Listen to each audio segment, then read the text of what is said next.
আজকে উপস্থিত আছেন অত্যন্ত শ্রদ্ধেয় মাননীয় নিশ্চয়ই আমাদের ন্যাশনাল স্পোকসম্যান আর তার সাথে সাথে তৃণমূল কংগ্রেসের চিফ হুইপ রাজ্যসভা শ্রী সুখেন্দু শেখর রায় এবং তার সঙ্গে আমরা উপস্থিত। আমরা দাদা প্রথমে বলবেন, কিন্তু তার আগে একটি ভিডিও আছে, সেটা যদি আপনারা একটু দেখে নেন, তারপর আমরা আমাদের বক্তব্য রাখবো। हम राजनीति करते हैं, खुल्लम खुल्ला करते हैं। भगवान राम एक राजा थे, कोई अवतार मानता है उनको, और उनकी 14 जो जो पूर्व पुरुष थे उनका नाम भी आपको मिलेगा। दुर्गा का मिलेगा क्या? 14 जो जो पूर्व पुरुष थे उनका नाम भी आपको मिलेगा। दुर्गा का मिलेगा क्या? 14 जो जो पूर्व पुरुष थे उनका नाम भी आपको मिलेगा। दुर्गा का मिलेगा क्या?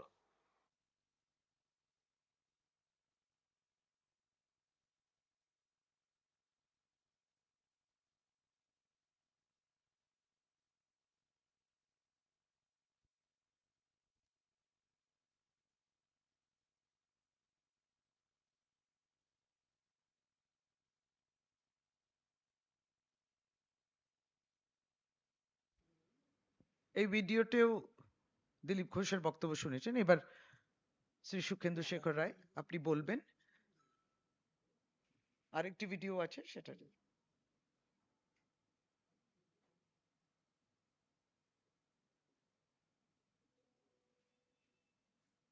the recent one.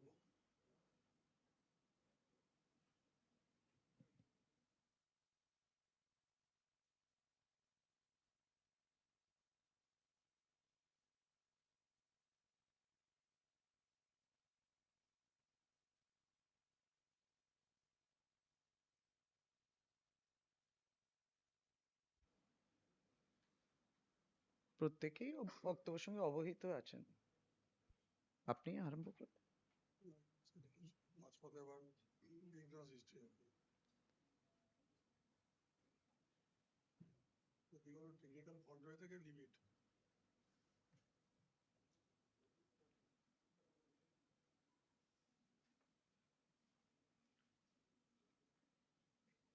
বাংলা নিজের ভাইপোকে চায়, বিহার ইউপি থেকে। দিদি গিয়ে গোয়াতে বলেন আমি গোয়ার মেয়ে, ত্রিপুরায় আমি ত্রিপুরার মেয়ে। মানে বাপ তো ঠিক করুন, যাত্রার মেয়ে হওয়া ঠিক না।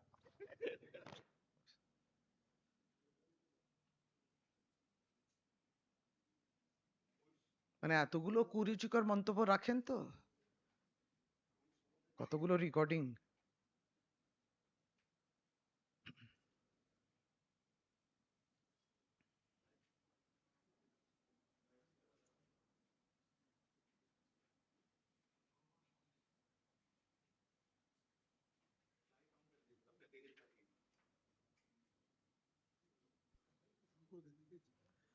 দিলীপ ঘোষের একটি ভিডিও দেখানো হয়েছিল, যেটা একটি শোতে তিনি মা দুর্গার সম্বন্ধে বলেছিলেন।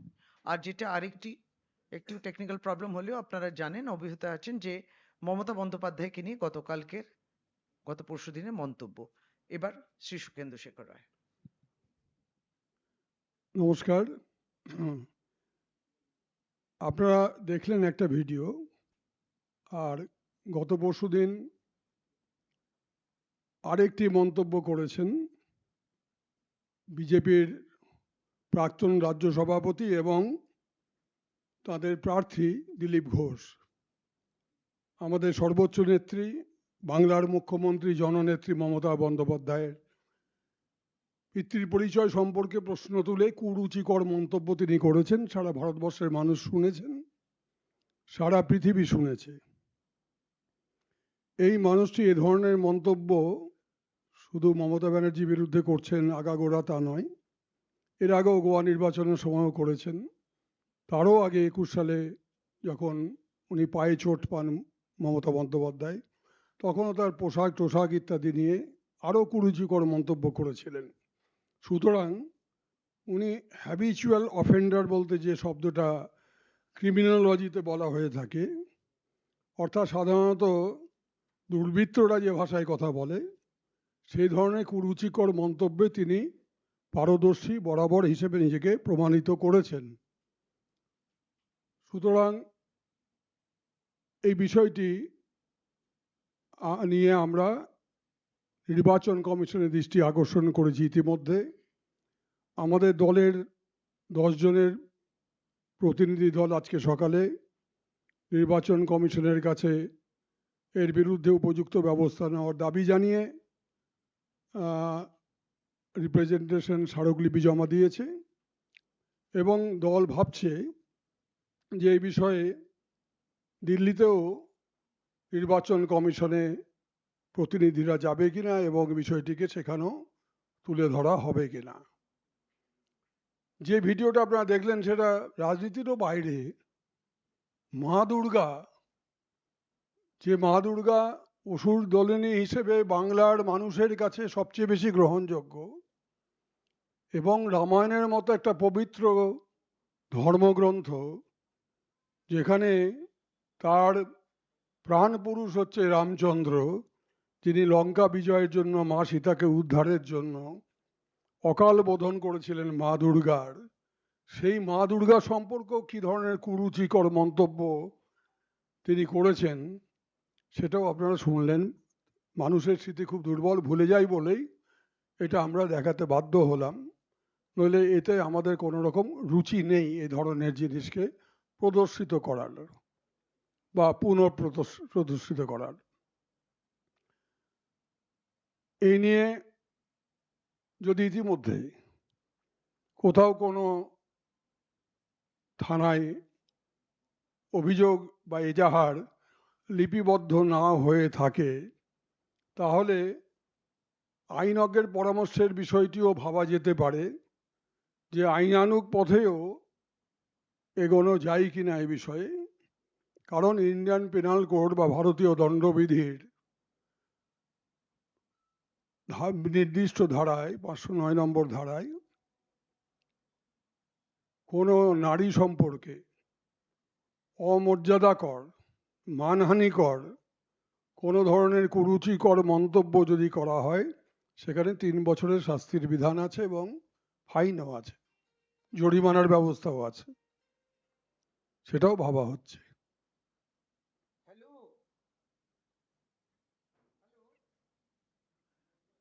হ্যাঁ হ্যাঁ হ্যাঁ হ্যাঁ, প্রধানমন্ত্রী তো অনেক মহিলা প্রার্থীদের ফোন করছেন। হ্যাঁ হ্যাঁ, ফোন করছেন, তিনি ফোন করছেন। প্রধানমন্ত্রী তো এখন ইলেকশন মন্ত্রী ফোন করছেন, কিন্তু অনেক প্রশ্ন। মণিপুরে ফোন করেছেন কি তিনি? সেই মহিলাদের নগ্ন করা হয়েছিল, ধর্ষণ করা হয়েছিল, মেরে ফেলা হয়েছিল। আচ্ছা, প্রধানমন্ত্রী তো অনেক মহিলা প্রার্থী ফোন করছেন, প্রশ্ন তো রয়েছে। ব্রিজভূষণ শরণ সিং, ওনার এমপি, কি হলো? যৌন নির্যাতন মেয়েদের করলো, কি ব্যাপার? প্রধানমন্ত্রী মমতা বন্দ্যোপাধ্যায়কে যে ডাকলো, দিদি, ও দিদি, যেভাবে করলো, টোন কাটলো, প্রধানমন্ত্রী এই প্রশ্নগুলো মহিলা প্রার্থীরা করছেন তো আপনাকে? লক্ষিমপুরে কি হলো? লক্ষিমপুর খেরিতে হাতরাসে কি হলো? বিলকিসের ধর্ষণকারীদের ছেড়ে দেয়া হলো, প্রধানমন্ত্রীজি ফোন করেছেন তো ওনাদের? আপনি তো মহিলা প্রতিনিধিদের ফোন করছেন। উত্তরপ্রদেশেও মহিলাদের বিরুদ্ধে যে এত অপরাধ বেড়ে চলেছে, দিল্লিতে প্রতিদিন 3টে করে ধর্ষণ হচ্ছে, প্রধানমন্ত্রী মহিলা প্রার্থীদের ফোন করছেন, এটা নিয়েও দেখুন। ঠিক আছে, ঠিক আছে, বললাম। ওকে, ধন্যবাদ, নমস্কার। কে ফোন করেছিল?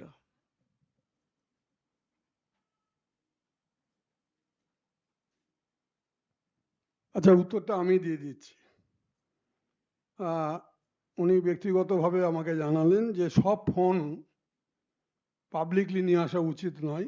প্রথমত একটা ফোনকে আমি রেকর্ড করলাম কথোপকথন, তারপর সেটাকে পাবলিক করলাম, কিছু রাজনৈতিক মুনাফা লোটার চেষ্টা করলাম। এটা সব ক্ষেত্রে শোভনীয় নয়, উচিতও নয়, কোনো ক্ষেত্রেই শোভনীয় বা উচিত নয়। তাই সম্ভবত তিনি বলতে চাইছেন না এটা উত্তরটা কি। সব ফোনগুলো, আলাপগুলো রেকর্ডও করা যায় না, আর সব এই ফোন আলাপগুলো রাজনৈতিক প্রয়োজন মেটানোও যায় না, তাই বলতে পারলাম না। আমাদের আরেকটি ভিডিও রেডি আছে, দেখিয়ে দিন।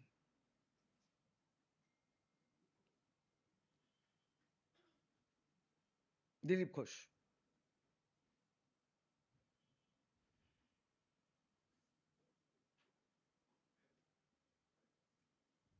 हम राजनीति करते हैं, खुल्लम खुल्ला करते हैं। भगवान राम एक राजा थे, कोई अवतार मानता है उनको, और उनकी 14 जो जो पूर्व पुरुष थे उनका नाम भी आपको मिलेगा। दुर्गा का मिलेगा क्या? 14 जो जो पूर्व पुरुष थे उनका नाम भी आपको मिलेगा। दुर्गा का मिलेगा क्या? 14 जो जो पूर्व पुरुष थे उनका नाम भी आपको मिलेगा। दुर्गा का मिलेगा क्या? বাংলা নিজের ভাইপোকে চায়, বিহার ইউপি থেকে। দিদি গিয়ে গোয়াতে বলেন আমি গোয়ার মেয়ে, ত্রিপুরায় আমি ত্রিপুরার মেয়ে, মানে বাপ তো ঠিক করুন, যাত্রার মেয়ে হওয়া ঠিক না।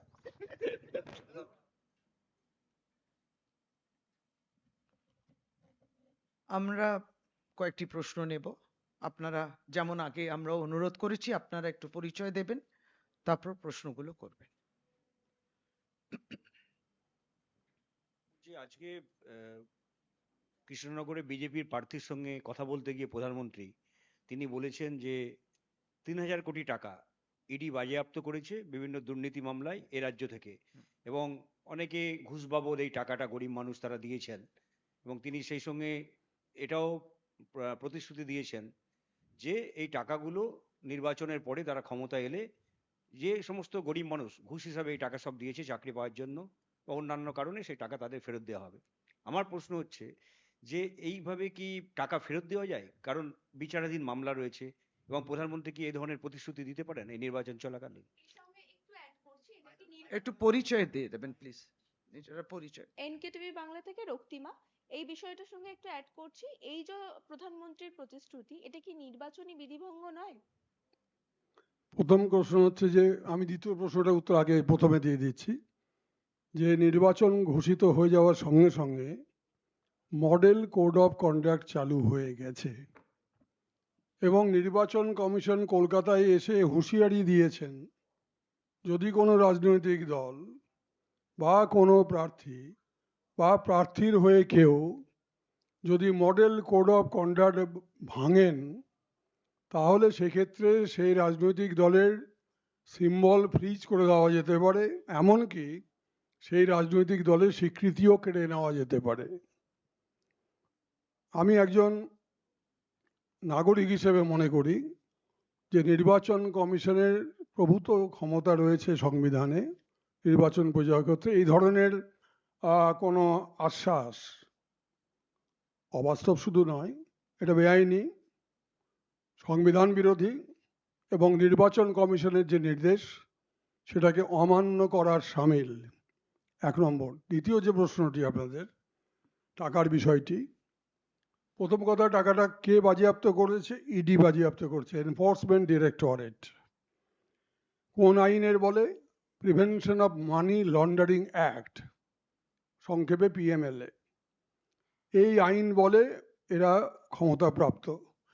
যাদের যাদের কাছ থেকে পাওয়া গেছে তাদের বিরুদ্ধে মামলা রুজু হয়েছে, এবং সেই মামলাগুলো নির্দিষ্ট আদালতে এখনো বিচারাধীন রয়েছে, এবং কোনো বিচারাধীন মামলা সম্পর্কে জনসমক্ষে কেউ বা কারা যদি দায়িত্ব নিয়ে বলে ওই যে টাকা সরকারি গোয়েন্দা সংস্থা বাজেয়াপ্ত করেছে, ওই টাকাটা আমরা এইভাবে বিলি করে দেবো বা সেইভাবে বিলি করে দেবো, ওই 15 লক্ষ টাকা যেমন বিভিন্ন খাতে বিলি করা হয়েছে, প্রত্যেক মানুষের খাতায় যেমন 15 লক্ষ টাকা 14 সাল থেকে বিলি করা হয়ে গেছে, ঠিক সেইভাবে আমি বিলি করব, এরকম যদি কেউ দাবি করে, সেক্ষেত্রে এটাকে বলা হয় interfering with the administration of justice, অর্থাৎ বিচার ব্যবস্থার ওপর হস্তক্ষেপ।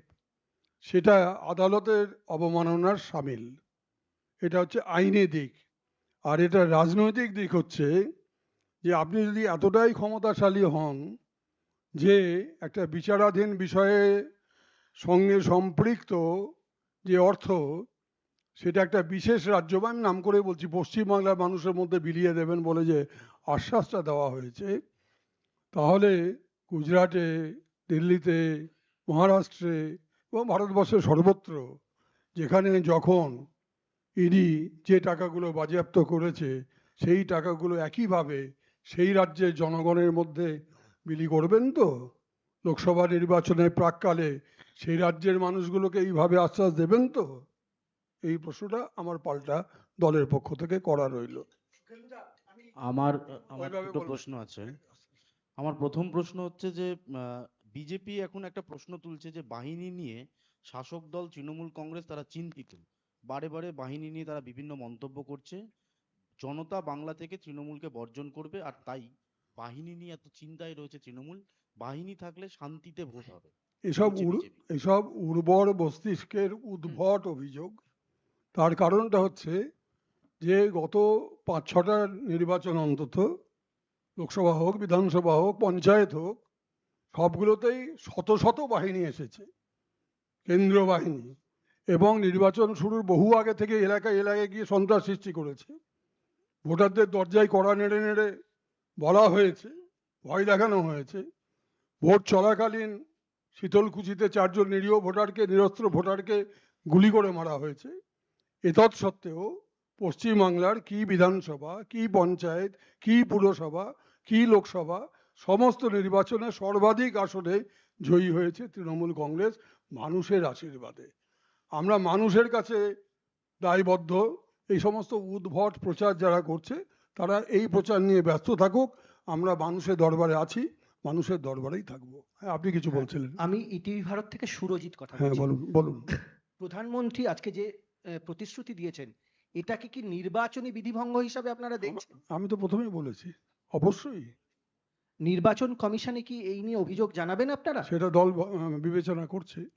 আরেকটি দল বিবেচনা করছে। প্রধানমন্ত্রী যে এতগুলো প্রতিশ্রুতি দিচ্ছে সেটা তো দেখে নেওয়া হচ্ছে, নির্বাচন বিধি নিষেধ ইত্যাদি নিয়ে। কিন্তু বাংলার যে ন্যায্য প্রাপ্য টাকা বাংলা পায় সেটাই দিক না। তো সুতরাং উনি সবটাই ভাঁওতাবাজি। 1,60,000 মানে 1.6 লক্ষ কোটি টাকা বাংলা যেটা পায় সেটা দিল না। ভাঁওতাবাজি তো এটা।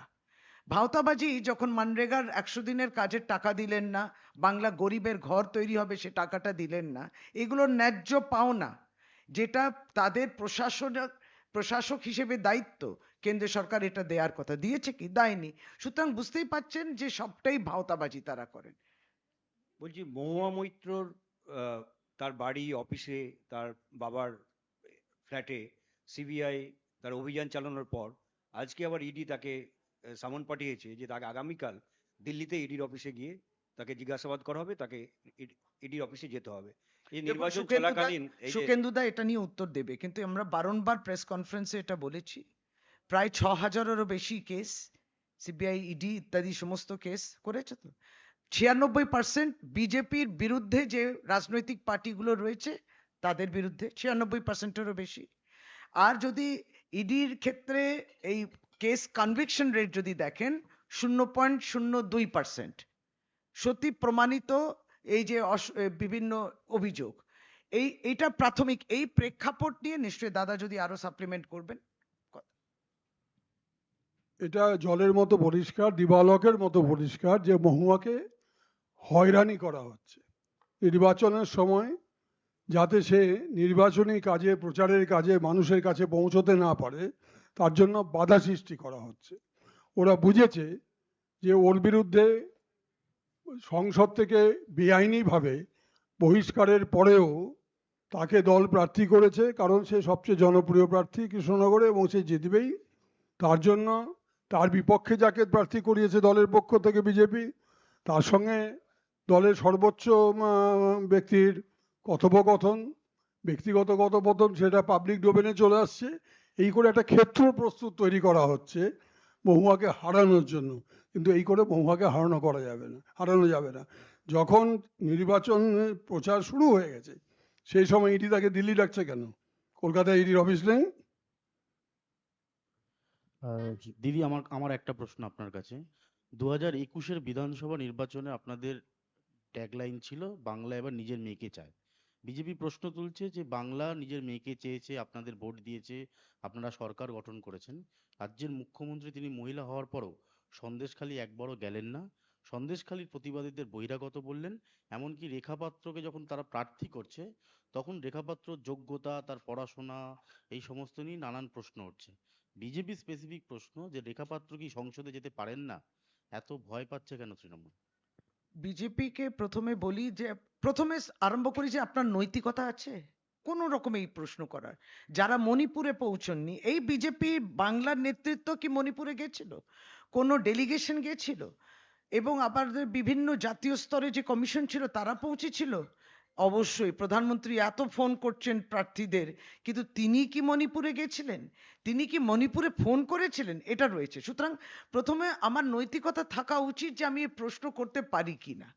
দ্বিতীয়ত, তৃণমূল কংগ্রেস সার্বিকভাবে 2021-এ অনেক সিটে জিতেছে, কিছু সিট অল্প বিস্তর জেতেনি, কিন্তু মমতা বন্দ্যোপাধ্যায়ের নেতৃত্বে উন্নয়ন সর্বস্তরে সব জায়গায় যেখানে জিতেছেন এবং যেখানে জেতেননি পৌঁছেছে। আমাদের তো কোনো কিছু ভয় নেই। এবং মমতা বন্দ্যোপাধ্যায় যে ফেস অফ আন্দোলন, সেটাতে কিন্তু মহিলা সশক্তিকরণ তার শ্রেষ্ঠতম ভাবনা চিন্তা, এবং তিনি সেটা করে দেখিয়েছেন। সুতরাং রেখা পাত্র প্রার্থী হোক, মহিলা যে কোনো সারা ভারতবর্ষে প্রার্থী হোক, এইটা কিন্তু দিদিরও চিন্তনে রয়েছে এবং তার বাস্তব করে দেখিয়েছেন। প্রার্থী আমাদের 40-42% বেশি আমাদের লোকসভা রাজ্যসভা সাংসদরা রয়েছেন। কি বলছেন এরা? আমাদের আবার নিশ্চয়ই রেখা পাত্রকেও আমরা যেটা অনুরোধ করে বোঝাতে চাইছি যে যেই পার্টি থেকে আপনি দাঁড়িয়েছেন ক্যান্ডিডেট হয়ে, এই পার্টি কিন্তু দলিত এবং আদিবাসীদের উপরে সারা ভারতবর্ষে যে পরিমাণ নির্যাতন করেছে, রেখা পাত্র সেটা জানা উচিত। রেখা পাত্র এটাও জানবেন যে মহিলাদের উপরে সবচেয়ে বেশি ক্রাইমস মানে অপরাধ হচ্ছে ভারতীয় জনতা পার্টি শাসিত রাজ্যগুলোতে। ভারতীয় জনতা পার্টি মহিলাদের অপমান করে, নিগৃহ করে, তাদেরকে নারী বিদ্বেষের কথা প্রতিনিয়ত, এবং দেখুন সদ্য দিলীপ ঘোষের কথা। রেখা পাত্র নিশ্চয়ই দাঁড়াবেন, আরো সকলেই দাঁড়াবেন, মহিলারা প্রত্যেকে দাঁড়াবেন, সশক্তিকরণের পথে যাক, মহিলা প্রতিনিধিত্ব বাড়ুক, কোনো অসুবিধা নেই। তৃণমূল কংগ্রেস যেটাকে এগিয়ে দিচ্ছে সেটা থেকে আমাদের ভয় পাওয়ার তো কোনো কারণ নেই, কিন্তু ওনাকে এটাই বলা, যেই পার্টি থেকে আপনি দাঁড়িয়েছেন এই পার্টির আসল চরিত্র এবং ডিএনএটা এটাই, এই দলিত আদিবাসীদের উপরে অত্যাচার, যৌন নির্যাতন, তাদেরকে মেরে ফেলা, হাতরাস থেকে উন্নাও থেকে আরম্ভ করে কই বিজেপির কোনো নেতৃত্ব তো ওখানে পৌঁছয়নি। মুখ্যমন্ত্রী 8ই মার্চ যখন হেঁটেছিলেন আন্তর্জাতিক মহিলা দিবসের মিছিলেতে, সন্দেশখালী থেকে অনেক মহিলারা, সেই গ্রামের মহিলারা এসছিলেন, তারা হেঁটেছিলেন। Good afternoon, ma'am. Shreya here from Times Now. Ma'am, Shubhendu Adhikari writes, Bajbaj Block 2 TMC President Shubroto Mukherjee, who has quite a reputation for being the agent of one famous Bhaipo, can be seen using derogatory language while referring to me. In the video posted by BJP, the TMC leader can be seen calling Shubhendu Adhikari a stray dog. How do you react to this? দিদি এটা একটু বাংলাতেও, যে উনি বলছেন যে বজবজে যে block president রয়েছেন সেই ব্লক প্রেসিডেন্ট একটা ভিডিও পোস্ট করেছেন, করে বলছেন যে এটা ওনাকে রাস্তার কুকুর হিসেবে সঙ্গে তুলনা করা হয়েছে, এবং সেটা নিয়ে উনি টুইট করেছেন শুভেন্দু অধিকারী কিছুক্ষণ আগে। দেখুন, কোনো অসংসদীয় যেভাবে খালিস্তানি বলা হয়েছে সেভাবে কিছু বলা হয়নি তো। যে খালিস্তানি সম্প্রতি বলা হলো, যার জন্য শিখ সম্প্রদায়ের ভাই বোনেরা বিজেপি হেডকোয়ার্টারে বসে গতকাল পর্যন্ত ধর্ণা দিয়েছেন, সেরকম কিছু ঘটনা ঘটেছে কি?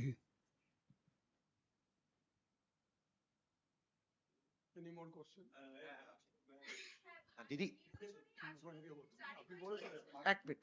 হ্যাঁ দিদি, অভিজিৎ চন্দ্র, নিউজ 18 বাংলা। যে দিলীপ ঘোষের পর এবার সুকান্ত মজুমদারে বললেন কুকুর কুকুরের মতন থাকবে, আমাদেরকে মানুষের মতন চলতে হবে, বিরোধীদের ফাঁদে পড়লে চলবে না। মানে একটা শাসক দলকে কুকুরের সঙ্গে তুলনা করছেন, এরকম বেলাগাম কথা। ওরা ঠিকই করছেন, এটাই তো ওদের সংস্কৃতি। ওরা ঠিকই করছেন, কারণ ওরা বরাবর এই ভাষাতেই কথা বলেন, কোনো রাজনীতির ভাষা ওরা জানেন না। সমাজ বিরোধীদের ভাষা, গুন্ডাদের ভাষা, দুর্বৃত্তদের ভাষাতেই ওরা কথা বলেন, এবং সেই ভাষাতে ওরা কথা বলছেন নিচতলা থেকে উপরতলা পর্যন্ত, এটাই স্বাভাবিক। সেখানে আমরা নির্বাচন কমিশনের দৃষ্টি আকর্ষণ করছি, প্রয়োজনে আইনি পদক্ষেপ গ্রহণ করার কথা ভাবছি। যে নির্বাচন কমিশন বলছেন যে মডেল কোড অফ কন্ডাক্ট ভাঙলে নির্বাচনী প্রতীক কেড়ে নেওয়া হবে, এমনকি নির্বাচনের যে নির্বাচন কমিশনের স্বীকৃতি আছে সে রাজনৈতিক দলের স্বীকৃতি কেড়ে নেওয়া হবে, তখন অনবরত এই ধরনের কুকুর বা পিতৃত্ব নিয়ে বা জন্ম নিয়ে প্রশ্ন তোলা, এগুলো যারা করছেন সেই সমাজ বিরোধীদের বিরুদ্ধে বা সেই সমাজ বিরোধী দলের বিরুদ্ধে যদি নির্বাচন কমিশন পদক্ষেপ করেন আমরা খুশি হব এবং আমরা এটাই প্রত্যাশা করি। আর একটা প্রশ্ন, সেটা হচ্ছে দিদি, যে আজকে যেমন নরেন্দ্র মোদী যখন ফোন করেন মহুয়া মৈত্রকে, অমৃতা রায়কে, তখন মহুয়া মৈত্রের বিরুদ্ধে অভিযোগ জানিয়েছেন অমৃতা রায় এবং তিনি বলেন যে মহুয়া মৈত্রকে অবিলম্বে গ্রেফতার করা উচিত, এবং তার পরপরই ইডির নোটিশ আসলো এবং দিল্লিতে তলব হলো। খুবই প্রধানমন্ত্রীর কাছে রেখেছেন। তিনি বলেছেন যে বাংলায় যে সনাতন ধর্ম সেটাকে বাঁচিয়েছে রাজা কৃষ্ণচন্দ্র সিরাজউদ্দৌলার হাত থেকে।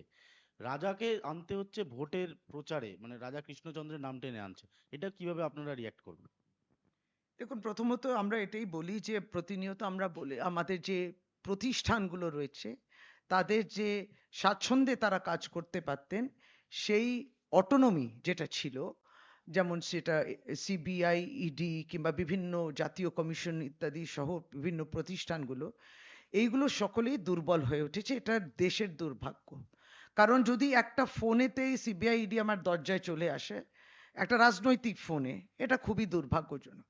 এবং তাই দেখা হচ্ছে তার যারা 400 পারের কথা বলেছেন, সে 400 পার হচ্ছে না, অনেক অনেক ছোট সংখ্যায় গিয়ে দাঁড়িয়ে যাচ্ছেন, যার জন্যে তাদেরকে ব্যবহার করতে হচ্ছে এই সহযোগী দলগুলোকে, যেটাকে বলে ইনভেস্টিগেটিভ এজেন্সিস ইত্যাদি। এটা নির্বাচনে কোনোদিন যে হয়েছে এটা কোনোদিনই হয়নি, এবং এটা আমরা দেখছি এবার 2024-এও হতে। এটা অত্যন্ত দুর্ভাগ্যজনক, যার জন্য এই দেশে না দেশের বাইরে থেকে বা দুঃখ প্রকাশ করছে এবং তারা নজর রাখছেন যে ভারতবর্ষের এই গণতন্ত্রের এক্সারসাইজ, ডেমোক্রেটিক এক্সারসাইজের মধ্যে কতটা ডেমোক্রেসি রয়েছে। সকলেই প্রশ্ন করছেন ভারতবর্ষের এটাই, যেমন মুখ্যমন্ত্রীকে তুলে নিয়ে দিয়ে দিল জেলে। তথাপি যেটা বলা যে আত্মবিশ্বাস তাদের নেই, হেরে যাচ্ছেন, বিভিন্ন ইনভেস্টিগেটিভ এজেন্সিসকে ব্যবহার করে ব্যতিব্যস্ত করা, ব্যস্ত করে দেয়া, এই যদি রাজনৈতিক আমার স্ট্র্যাটেজি থাকে তাহলে মানুষ সচেতন, মানুষ পশ্চিমবাংলাও যথেষ্টভাবে পলিটিক্যালি সচেতন, এবং এটা ভোট বক্সে পরিণত হবে। মমতা বন্দ্যোপাধ্যায়ের যে গ্যারেন্টি তিনি দিচ্ছেন তার বিরুদ্ধে মোদির গ্যারেন্টি, যে গ্যারেন্টিটা ফেল করেছে বলে মোদি গ্যারেন্টিটা পূরণ হয়নি, তার জন্যে এক ধরনের বাংলা কালিমালিপ্ত করো, এই বিভিন্ন ব্যাটালিয়ন নেমে গেছে, বিভিন্নভাবে দেখানো এটা রণক্ষেত্র, বিভিন্নভাবে কালিমালিপ্ত করা, বিভিন্নভাবে সিবিআই, ইডি হতায় এসে দরজায় খটখট করা, কোনো কিছুরই কিন্তু শেষ নেই। কিন্তু সাময়িকভাবে এটাকে ব্যবহার করা হচ্ছে যাতে নির্বাচনে ভোটে তাদের পক্ষে যদি পড়তে পারে। এইটা আমরা 2021, নাহলে দেখুন 2021-এ প্রধানমন্ত্রী এসেছিলেন 3 বছর, 2021, 2022, 2023, 2024, আবার এখন দেখতে পাচ্ছেন 3 বছর দেখা নেই তার। তা এতই যদি উন্নয়ন, এতই দেশের উপকার যদি হয়ে থাকে, বাংলার উপকার, তাহলে এই কথাগুলো বলতে হয় না, হয় কেন? আর এই প্রতিদিন ফোন করার মধ্যে আমাদের সিনিয়ররা রয়েছেন, দলও বিবেচনা করবে এটা কতটা এমসিসি কে পালন করা হচ্ছে। চিফ ইলেকশন কমিশন আছেন দিল্লিতে, তাদের দৃষ্টি আকর্ষণ করা হবে। এমনও যে তামিলনাড়ু থেকেও কমপ্লেন্ট এসেছিল, তামিলনাড়ুতে প্রধানমন্ত্রী গেছিলেন, সেখান থেকেও কমপ্লেন্ট এসেছিল সানেমেতে, প্রচারেতে, যে এইগুলো কি এমসিসি চালু থাকার সময় হয়, তিনি যে বক্তব্যগুলো রাখছেন। নির্বাচনী আচরণবিধি জারি হয়েছে, এর মধ্যে এটা নিয়ে কি আপনারা ইসিআই তে যাবেন? এই যে ফোন করাটা, ফোন করা, হ্যালো হ্যালো হ্যালো, বলবেন কিছু? ফোন করা ইস্যুটা নিয়ে কি আপনারা ইসিআই যাবেন? সেটা দল যথাসময়ে বিবেচনা করবে এবং প্রয়োজন মনে হলে যাবে। এটা একটা বিষয় বারবার আমরা বলছি, তো আমরা যখন বারবার এই কথাগুলো বলছি তখন আমাদের সবারই একটা জিনিস মনে রাখা দরকার, যে এটা বলা হচ্ছে নির্বাচন উৎসব, বিরাট উৎসব, গণতন্ত্রের সবচেয়ে বড় উৎসব। এই খেলা হচ্ছে একটা, এই খেলাতে এখনো পর্যন্ত যা ফলাফল ছিল সেই অনুযায়ী যে শক্তিশালী দল সে যদি রেফারি নির্বাচিত করে, তাহলে পরবর্তী খেলার রেজাল্টটা কি হতে পারে সে নিয়ে একটা আশঙ্কা অনেকের মধ্যে থাকে। আমরা সেই কোনো আশঙ্কার বশবর্তী না হয়ে, আমরা কোনো ধারণার বশবর্তী না হয়ে ধরে নিচ্ছি সব কিছু নিরপেক্ষভাবে ঘটবে, নিরপেক্ষতা সব ক্ষেত্রেই বজায় থাকবে, এটা ধরে নিয়ে আমরা সাংবিধানিক সংস্থার কাছে যাচ্ছি এবং যখন যেখানে দরকার বলার বলছি। যদিও অতীতে যদি নিরিখে বিচার করা যায় বেশিরভাগ ক্ষেত্রেই এগুলোর কোনো সুরাহা হয়নি। নির্বাচনী আচরণবিধি চালু হয়েছে, এর মাঝেই ভাটপাড়াতে গোলাগুলি শুরু হয়ে গিয়েছে এবং আজকের থেকে অর্জুন সিংকে জেড ক্যাটাগরি নিরাপত্তা দেওয়া হলো, এটা নিয়ে কি বলবো? দেখুন, আমরা এর আগেও বলেছিলাম প্রেস কনফারেন্সগুলোতে যে প্রি পোল ভায়োলেন্স আরম্ভ করে দিয়েছে ভারতীয় জনতা পার্টি। আবারও নিজেরাই নিজেদের স্ট্যান্ডটাকে কন্ট্রাডিক্ট করছেন। কেন? যারা এতটাই কনভিন্স যে প্রচুর সিট নিয়ে তারা জিতবেন, তারাই কিন্তু প্রি পোল ভায়োলেন্সটা আরম্ভ করেছেন। সেটা পূর্ব মেদিনীপুর দিয়ে আরম্ভ হয়েছে বিভিন্ন, কারণ তাদের নেতৃত্ব এই যে ভাষা যেটা নিয়ে আজকে ইলেকশন কমিশনে যাওয়া, এটা প্ররোচনা দেয়, তাদের নিজের ওয়ার্কার্সদের তারা উস্কিয়ে দেয় এবং তাদেরকে দিয়ে এই বিভিন্ন অসামাজিক বলবো এবং আইন ভঙ্গের কাজের উৎসাহ প্রেরণা তারা দেন। তারপর আর নিয়ন্ত্রণ থাকে না তাদের উপর। এই কোথাও না কোথাও একটা আবারও যেই অঞ্চলই বলুক না কেন, এরা কিন্তু সেটাই চাইছে যে প্রি পোল ভায়োলেন্স হোক, প্রতি বাংলা কালিমালিপ্ত হোক। আপনি দেখুন তো গতবারেরও এখানে অ্যাসেম্বলি নির্বাচন 8 দফা করেছিল, কত শয় শয় ব্যাটালিয়ন নেমেছিল, কোভিড কালেতে হয়েছিল ওই সময়। তবুও আমরা দেখলাম তৃণমূল কংগ্রেসের কর্মীরা, তাদের উপরে আক্রমণ এবং তাদের হত্যা সবচেয়ে বেশি হয়েছে। এটা হওয়া উচিত না, কোনো কর্মী আহত কিংবা নিহত হওয়া উচিত না একটা যখন কাজ করছেন, রাজনৈতিক কাজ, এটা তো হওয়া উচিত না, কিন্তু তারা করেছেন এইটা। তারপরে তারা নিয়ে যাবেন সোশ্যাল নেটওয়ার্ক, অমুক নেটওয়ার্ক, গদি মিডিয়া নিয়ে সারা ভারতবর্ষের ক্ষেত্রে তারা দেখাবেন যে বাংলার এই চিত্র।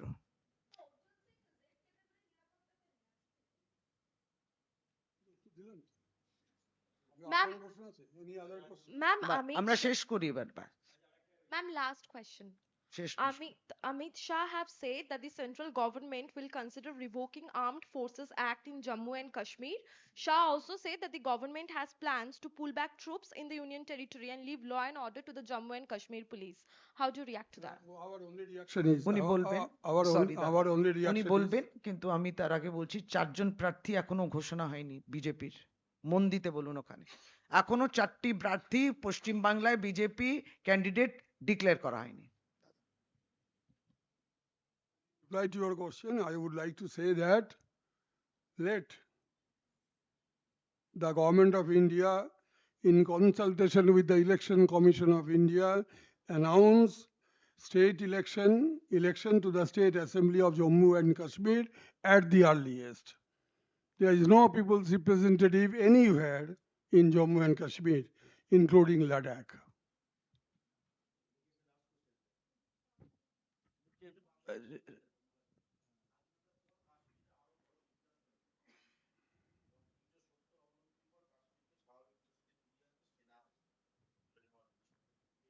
সেনা প্রত্যাহার করে নিয়েছে, প্রত্যাহারের সিদ্ধান্ত হয়ে গেছে, নেবে।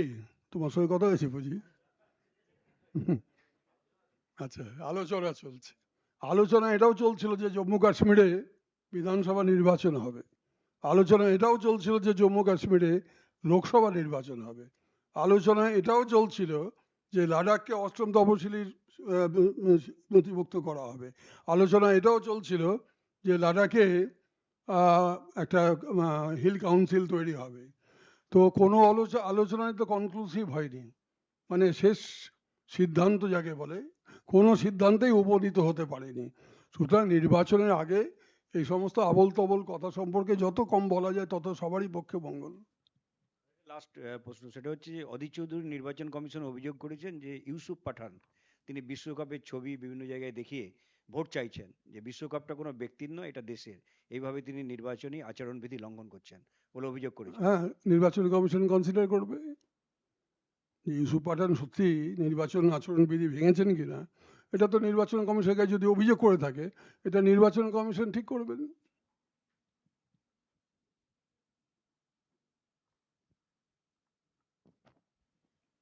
ধন্যবাদ। Thanks a lot.